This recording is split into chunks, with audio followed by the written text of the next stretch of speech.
우선 캐나다부터 시작을 해보려고 합니다. 네. 사실 이제 상호관세 발표에 대해서는 캐나다는 좀 제외가 됐었죠. 네. 그렇지만 뭐 이 카니 총리 여러 가지 대응들이라던가 발언들을 좀 이어갔는데요.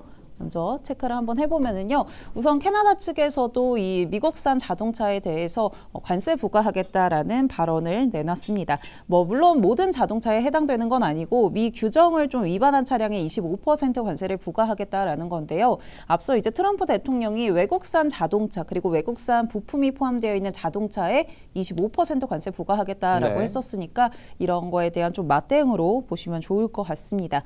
그리고 또 나는 이제 다른 국가들과 캐나다의 이런 대응들을 조율할 계획이 없다라고도 발언을 했는데요. 네. 그러니까 이거를 좀 더 생각을 해보면은 미국과는 이 조정할 계획이 없다라고도 좀 분석을 하고 있습니다. 사실 뭐 대응을 같이 논의할 국가가 없잖아요. 그렇죠. 미국 말고 네, 없기 네. 때문에 미국과 좀 논의를 하지 않겠다라고 보여지고요. 할 얘기가 없죠. 뭐 할 네. 얘기가. 그러니까요. 그리고 이런 독립적인 입장을 좀 고수하겠다라고 보여집니다. 그렇기 때문에 미국이랑 또 캐나다의 긴장감은 좀 지속되지 않을까 이런 생각들도 들고요. 네. 그리고 또 이 독일 슐츠 총리랑도 좀 통화를 했다라고 이 X에 올렸습니다. 네.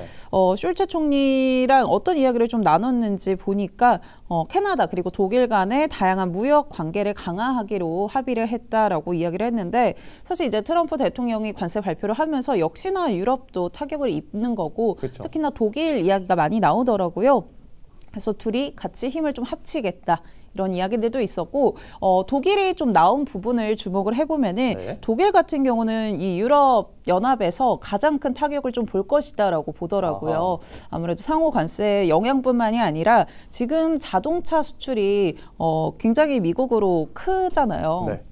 그 이유에서 미국으로 가장 큰 수출 상품국이 독일인데 그거에서 가장 큰 비중을 차지하는 게 역시나 자동차기 때문에 그리고 자동차 같은 경우는 어제 이제 발표했던 유럽연합에 대한 20% 관세가 아니라 네. 그 앞서 발표가 됐던 외국산 자동차에 대한 25% 관세가 부과되는 부분이라서 역시나 타격을 좀 크게 입어갈 것이다라고 보고 있습니다. 그렇기 때문에 좀 이 부분에 대해서 협력을 강화하겠다라고 보여지고요.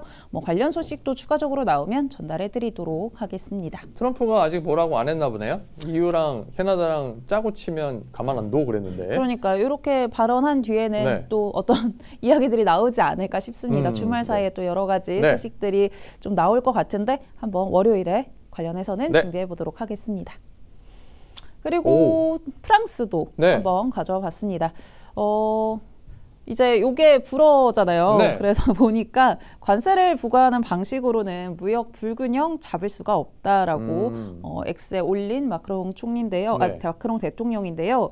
또 블룸버그에서 좀 보도들도 있었습니다. 이 마크롱 대통령이 자국 기업들에게 이 대미 투자 좀 중단해라라고 촉구를 했다라는 건데요. 내용을 좀 더 살펴보니까 이제 트럼프 대통령이 유럽연합에 20% 관세 부과하겠다라는 발언 이후에 이런 발언들이 좀 나왔던 것 같고요. 마크롱 대통령이 이렇게 좀 이야기를 했다라고 합니다. 여기 밑에 조금 보시면은 네. 미국이 우리를 타격하는 동시에 이 유럽의 대기업들이 미국 경제에 수십억 달러씩 투자를 하면 그게 어떤 메시지가 되겠냐라고 하면서 우리 좀 집단적으로 연대를 가져야 된다라고 하면서 미국에 대한 투자를 하지 말라라고 좀 그런 발언을 강력하게 이어나간 모습이고요.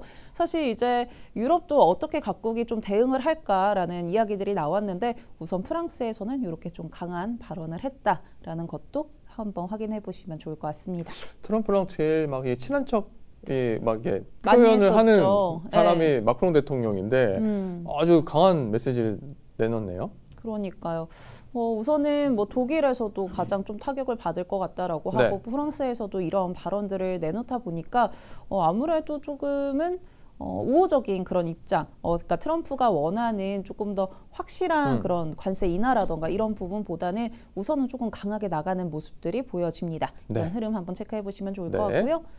그리고 러시아도 좀 빼놓을 수가 없죠. 야, 오늘은 다양한가요? 트럼프가 없네요. 네, 오늘은 어떤 반응들을 좀 내놨나에 네, 집중을 네. 해봤습니다. 알겠습니다. 사실 뭐 관세는 어제 가장 큰 이벤트였고 그래서 러시아 이야기 한번 해보려고 네. 하는데요. 사실 어제 러시아 같은 경우는 상호관세 이 리스트에서 좀 제외가 그쵸. 됐었잖아요. 전혀 언급이 없었죠. 네, 그런데 어제 간밤에 이제 좀 나온 소식들을 네. 보니까 이런 제가 이제 여기는 못 가져왔는데 네. 그런 소식들이 있더라고요. 미국 상원에서 이제 러시아산 우라늄이라던가 천연가스 이런 석유 제품에 500% 관세를 부과하는 법안을 발의했다라는 보도들도 좀 전해졌습니다. 네. 여기에는 이제 미국 시민이 러시아 또 국채를 구매하는 거를 금지하는 네. 것도 포함이 되어 있었고요. 네. 또 러시아가 계속해서 이제 제재를 받고 있었잖아요. 이런 부분에 대한 추가적인 여러 가지 방안들도 좀 포함이 됐었다라고 하는데 이제 러시아산 원유에 대해서 2차 관세 부과하겠다라고 이미 앞서서 트럼프 대통령이 이야기를 했었죠. 네. 이 부분은 뭐 중국을 겨냥한 것이다 이렇게 보고 있는 시선들도 있는데 아무래도 이제 리스크에 좀 담지 않았던 거는 우크라이나 협상을 좀 어떻게 끌고 나갈 것이냐를 지켜보겠다라고도 분석을 하고 있었습니다. 알겠습니다. 그러니까 우크라이나 협상 계속 좀 이어나가면서 러시아 너네가 좀 우호적인 입장 취하지 않으면은 네. 2차 관세 부과하겠다라고 했는데 리스트에 우선 포함을 시키지 않으면서 이런 부분들을 좀 협상 카드로 가져간다라고 여러 외신들이 좀 그렇게 분석을 하고 있더라고요. 네. 그래서 그런 부분들도 한번 체크를 해보시면 좋을 것 같고요. 그리고 오늘 이제 러시아 특사가 또 미국에 방문을 했었죠.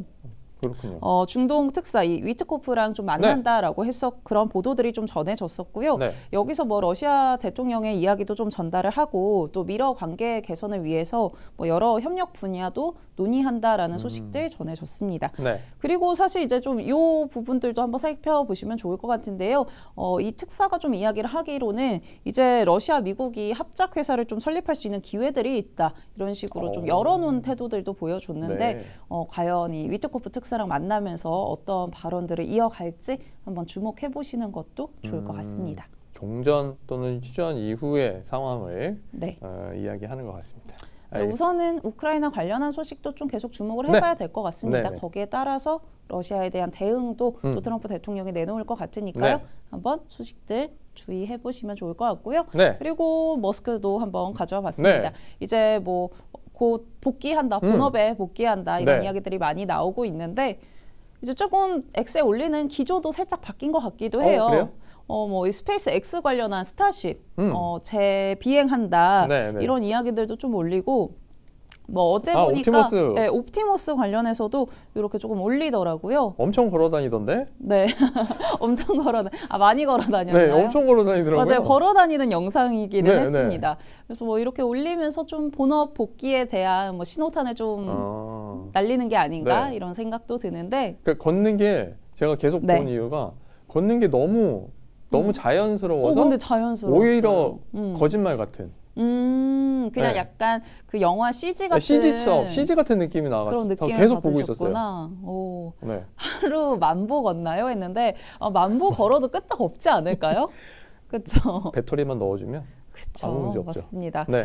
그리고 뭐 여러 가지 또 그런 기술들이 있으니까 네. 네, 어쨌든 좀 복귀를 하려는 그런 움직임들도 보여주고 있는데 뭐 AI 관련해서도 하나 올렸길래 네. 간단하게 가져와 봤습니다. 네. AI에 대해서 좀 이야기를 어떤 걸 했는지 보면은 내가 몇 년 전에도 이야기를 했는데 이 AI 관련해서는 이 제약이 칩에서 전압 변압기로 그리고 전력 생산으로 좀 이동을 할 것이다라고 이야기를 하면서 이게 결국은 장기적으로 미국의 이 AI 주도권에 우려를 좀 줄 것이다.